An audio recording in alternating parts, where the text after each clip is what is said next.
Hi, Judson Powell here. The fastest time on the internet, 15. I was down to 15 minutes, but I talk a lot, so I'm gonna try to keep it down. But anyway, hit the like button, hit the like button, hit the like button, hit the subscribe button. Somebody told me if you repeat yourself, people will do it.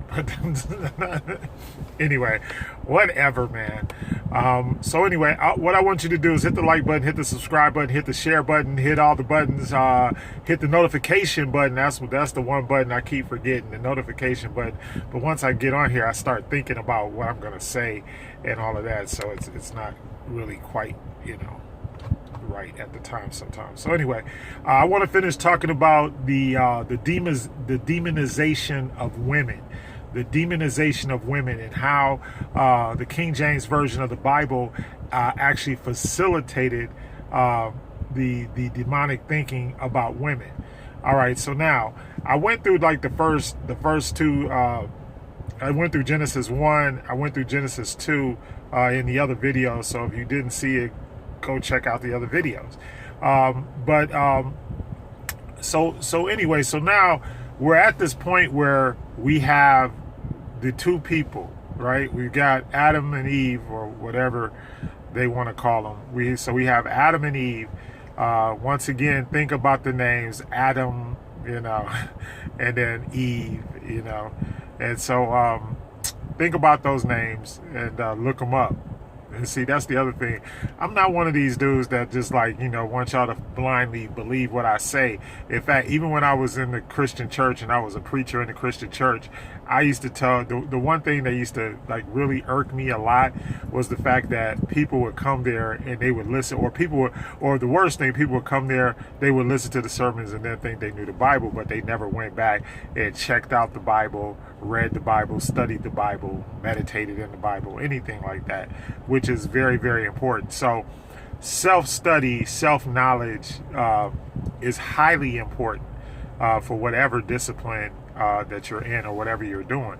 And so I encourage everybody who watches whatever I do to go back and study this stuff out and find out, because I'm not telling you nothing that I didn't study, okay, or that I don't have some proof behind. People get on, and that's what's so funny to me about people that get online and they have no proof. All they have is their belief. Beliefs are not facts.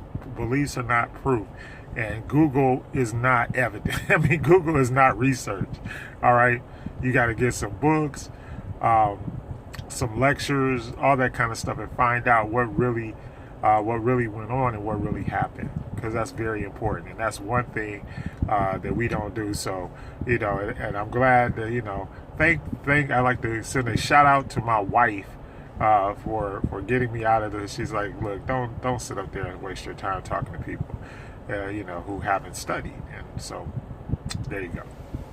All right, so now let's go to the King James Version of the Bible, and we're going to go to chapter 3, Genesis chapter 3. Okay, it says, now the serpent was more subtle than any beast of the field which the Lord God had made, and he said unto the woman, yea, hath God said, ye shall not eat of every tree of the garden. Okay, so now, that I'm gonna, where I'm going with this, right? I hope y'all know me well enough by now if you watch any of the stuff that I do. But the first thing is that this is straight up perversion. Okay, so you can't believe this, right? So that's how you know that it's allegorical and it's metaphorical. It has nothing to do with a person named Eve and a talking snake. All right, and if you believe in talking snakes, and that if you think that and the only kind of snakes that women talk to are bad guys that they're trying to date them, right, or trying to have sex with them, even more, probably more truthful, right?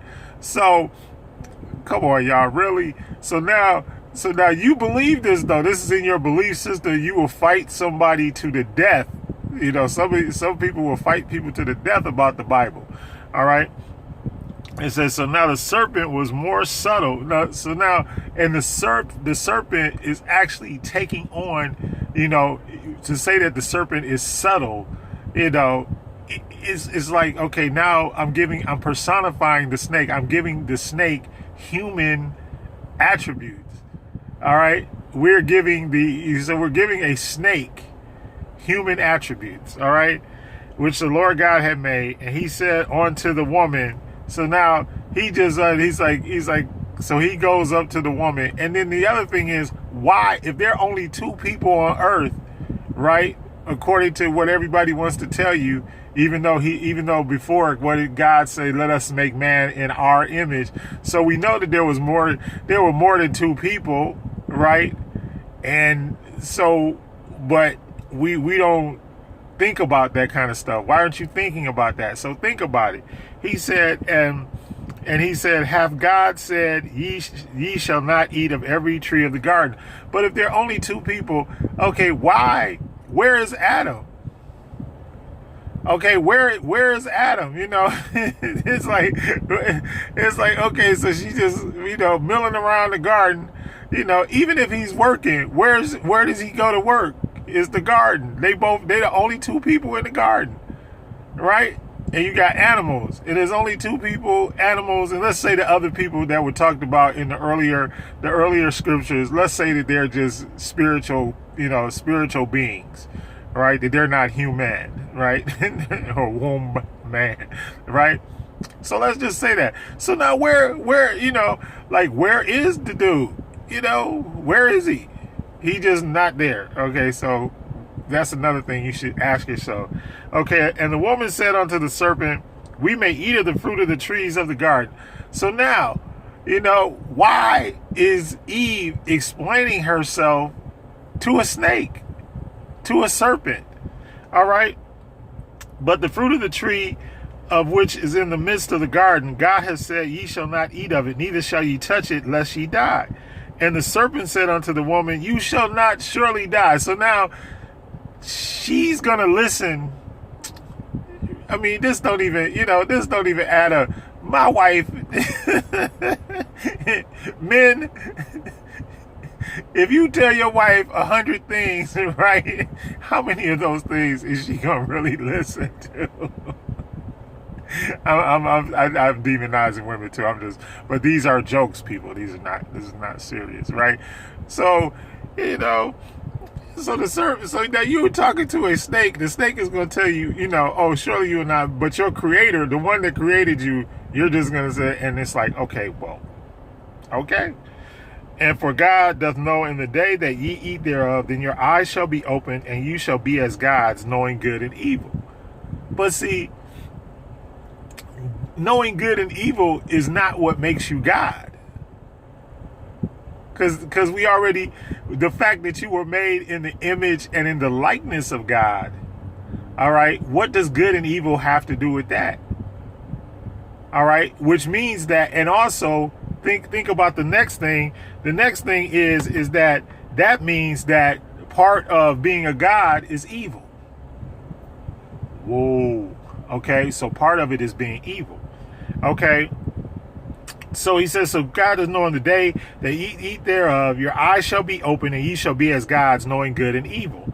And when the woman saw that the tree was good for food, and that it was pleasant to the eyes, and the tree to be desired to make one wise, she took of the fruit thereof, and did eat, and gave also unto her husband with her, and he did eat. So now, all of a sudden, Adam shows back up. We don't know where he was, we're assuming, because, and I'm going to show you why this is kind of, because he didn't require anything of Adam, at first. Well, yes, he did. He said that he was making Adam to work, but then he curses him later on and says, well, you got to work now.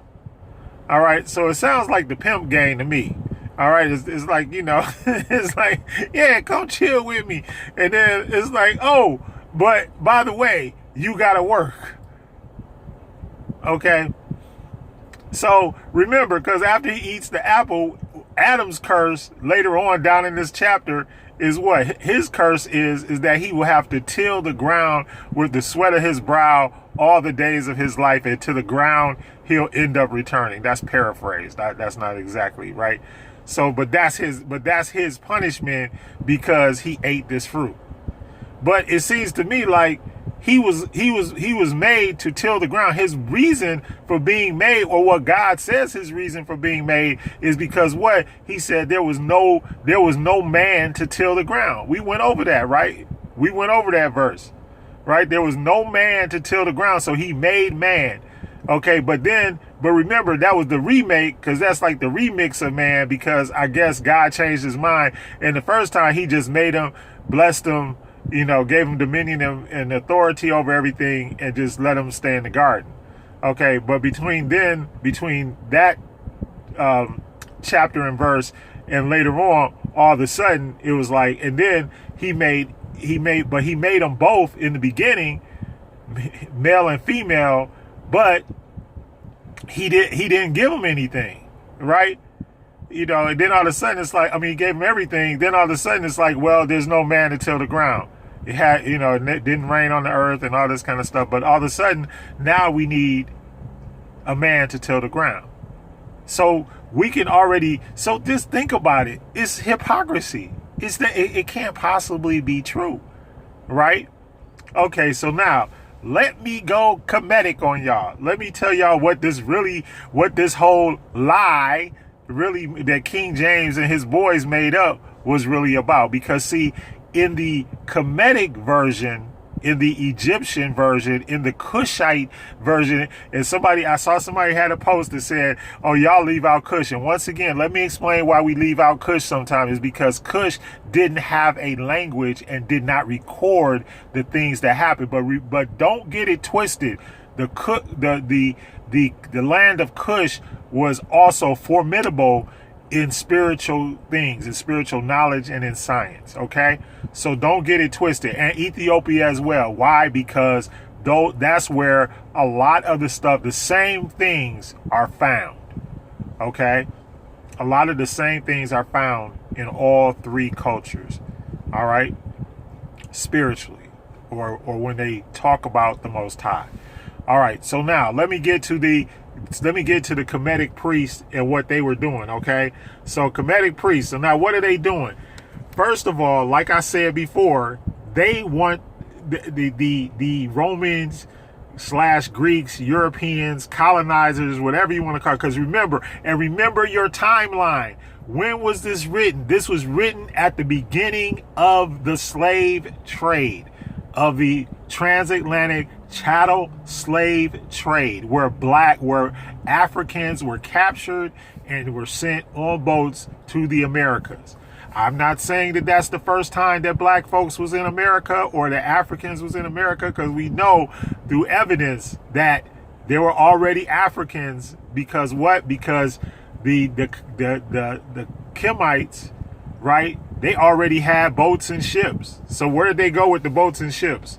If they didn't go around the world. That's how come you have indigenous people who are what? Who are African all over the world. You have melanated people all over the world, and their origin was Alkebulan, which is the real name of Africa. Anyway, so now let me break it down. The Kemetic spiritual system. How did it break down? What's the difference? The difference is, first of all, is that Eve was created first. All right? Eve was created first. Adam was created second. And why was that important? It's important because what? Because I know that, first of all, there is no, even in the Jesus myth, right? They needed a woman to birth because what does it really mean? When I was giving you the what is it? The God and the man, God and man. Well, what? Horus, right? He was fully God, but he was fully man, right? Horus is who they copy Jesus after, right? So Heru, okay? Fully God, fully man. And remember, I told you to look at the subtle differences in the scriptures about what's happening. First, he is God, generator, operator, destroyer. Then he is the Lord God. And once again, the Moorish code came into play. That's why they said Lord. Why? Because Lord, you are Lord of the earth. right? So you're Lord of the earth, you're God, and then you're man, right? Or womb man, okay? But the womb man had to come first. So when we walk around and we say, oh, well, the black woman is God, and then everybody gets mad at us. Why? Because that's the one thing that the Romans and the Greeks did not want us to know. Because what they did was they tried to enslave and incarcerate women, and that's where we get the concepts of dowry and curtsy and all of that. Men were paying for women. Women were considered property. Women were not considered, the whole stuff that we like, wives and all that. Well, you bought wives, you bought concubines. That's why according to their lore, a guy like David or Solomon, he could, he was a king, so he could buy as many women. He had women holed up in the castles and all that. All right. But it was to make a patriarchal system, a system where the men were in control. And psychologically, what is it? It's propaganda. It's the same thing that they use today. All right. All the Mexicans are flooding the border. Oh, my God. We need arms at the border. Same thing. It's just propaganda. It's propaganda. OK, because there is no man. There is no man. And even, okay, so now that didn't come from a woman, and let's get it straight. So the original Trinity, okay, it was what? It was Aset, Asar, and Heru, right? So when we talk about original Trinity, and we're not talking about Amen Ra, we're not talking about the unseen, because remember, all of these people, all of these deities, all of these, whatever you want to call them, they are all part of the one. Okay. It's a polytheistic thing. It sounds polytheistic, but really in actuality, it is monotheistic. Why? Because all of those make up what? It makes up the man or the womb man. All right.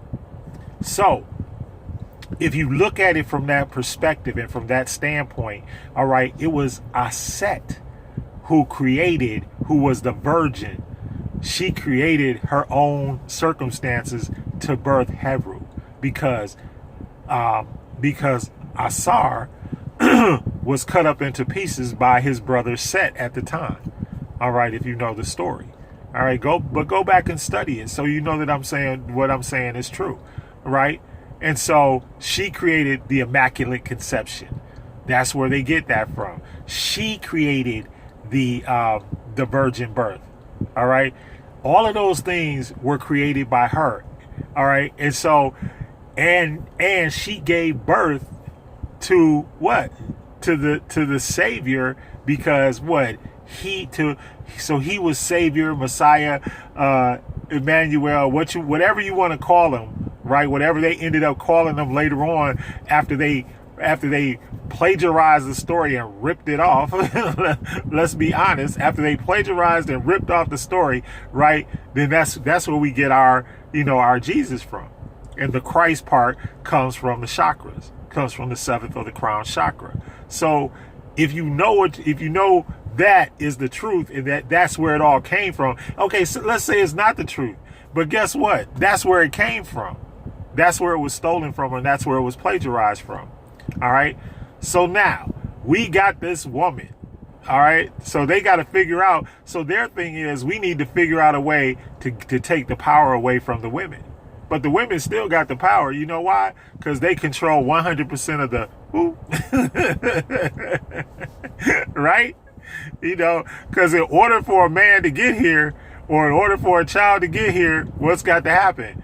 The woman has to has to have intercourse, has to birth the child, has to nurture that child for whatever it is, the 9 or 10 months. I think it's like 10, it's actually really 10 months. Everybody says 9 months, but that's because most people don't realize that that the baby has been in there growing for a month already. All right. So now, so who is and remember, in comedic speech and practice, what is it? It's the nature netters, or that's what we're looking at. We're looking at the development and the creation of the person. So how does the person get there? If the person doesn't, if there's no woman, and then when the baby first gets here, who nurtures the woman? Who has, you ain't going to go to your father and try to suck on him. Right? The only thing that man can do is like feed that woman so that woman can nurture that baby. That's about the only, and she really don't need you for that. Right? Okay, so now let me hurry up. I gotta hurry up because I start going off on rants. I need to stop. All right, here we go. So now that when you see the headpiece of the queen and the pharaoh, right? So you see the queen and the pharaoh, and on many of their headpieces, what do you see? You see the serpent. So what did the Greeks and Romans decide to do? They decided to make the serpent. That's why this story, first of all, it's a lie because she's talking to a snake, and the snake is talking, and the snake is subtle. Really? So the snake is coming up macking like, yeah, baby, God will not, you will not surely die. God lying to you, baby. Come on now. Right? Really? And then I'm just like, and then in the end, even if you get it, she's still in control to an extent. All right. And I'm just telling you what the deal is, whether you married, single, whatever, baby mama, whatever you got. If you have a woman, that I'm not lying, that I'm not, you can tell this just by human nature.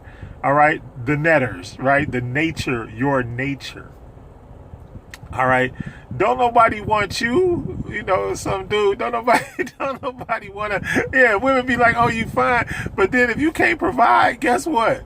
They be like, oh, he cute, but I don't like. That's real. Okay, anyway, let me get out of the relationship stuff. But anyway, so there's this serpent on the headdress, right? And so that's what they're talking about. That's the real, and they're trying to demonize the snake. And even the snake, look, and all this stuff that goes on, the snake is cursed too. Oh, on your belly you'll crawl all the day. But he was already creeping on his belly. The snakes can still climb trees and all that kind of stuff. I know, I've lived it, I live in Phoenix, for God's sake, we got snakes everywhere out here. We got rattlesnakes and all kinds of stuff everywhere you go, and they climb trees. So look, so let me tell you, so now we got this whole thing about, the snake, but it's not the snake. What the snake represented was the chakras. And it's just like Christ representing the crown chakra. And then they telling you that, okay, and that's where you get the whole entire myth of that you were born into sin, and that because Eve did this, you were born into sin. Not true. All right. Or that because, and so now, and remember, he also says what? He says, when he's asked why he did it, oh, it was the woman that you gave me. Once again, demonizing the women. The snake is the representation of the kundalini. It's the root energy, meaning that the kundalini is what is possessed, and the woman's kundalini is what is possessed in order to bring about childbirth. All right, and so by doing that, it's a perversion of nature. It's a perversion of God's law. Because we know that it was set up, that the creation, everything was set up, what? In order for and they even say it, be fruitful and multiply and replenish. Well, if you destroy that, and even the things like, and think about the things that are in the church, vows of celibacy, all of those type of things. And then the fact that they were trying to commercialize women. Because who's like one of the first women that's mentioned in the Bible? Rahab. Rahab is mentioned in the Bible, and she's a prostitute, and she's the one that guides them, brings them into Jericho, and supposedly starts all the things about, getting into the promised land. All right, but she's a whore. All right, let's break it down to the single common denominator. All right. Not true. All right. So you know that's not true. And all of the perversion, like I said, vows of celibacy, and right now spiritually you have, chickens coming home to roost. That's why you have pedophiles. That's why you have high levels of homosexuality in the church, because spiritually this stuff was set up 2,000 years ago.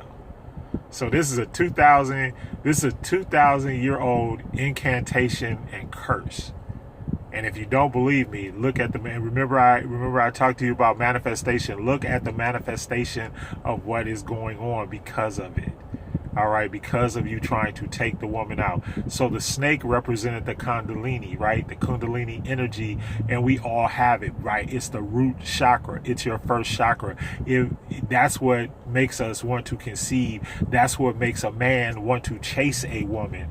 That's what makes a woman. And then, he later on says that, your desire will be to your husband. Her desire was always to her husband. But it was to make, and he shall rule. But then they add on the word, but he shall rule over you. It was never like that. In Kemetic spirituality, the woman was the one that was, equal. But there was no division in any of that. The woman was equal as a matter. And like I said, spiritually, the woman was the one that was really getting the spiritual knowledge. And if you notice, even in the scriptures, women, they hold the office of prophet a lot, or they hold my mother was named after the prophetess Anna, right? And so if you look in the scriptures, women were always prophetic. They always had, and even people will talk about women's intuition, or especially when it comes down to like their children and things like that, because they have a deeper connection with the Most High, with the spiritual.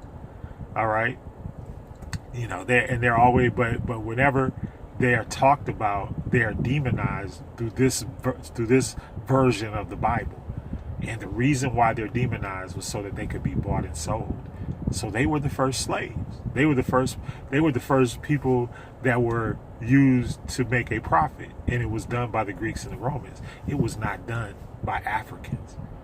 We did not pick up those ways until centuries later. And it's sad that we eventually did pick up those ways, but that's what it's about. And even now, most of the things the things that happen in court are why? They're because of women. There are literally whole systemic things that are set up because of women. And before, in the earlier times, just like even the rape culture and all of that, the rape culture is very prevalent in the scriptures. That's how come it exists. It exists because they manifested it through their spells. Lot giving him, he's just going to give his daughters to some guys that showed up at his door. Think about it. I mean, and read it, and then don't read it like it's holier than thou. Read it for what it really means, because they're curses, they're spells, they're incantations, and against the indigenous people of the earth. So that snake represents the Kundalini energy, and it's trying to say that the woman and the snake, but it wasn't true. It wasn't true at all. And like I said, where was he? So God punished both of them for eating from a tree.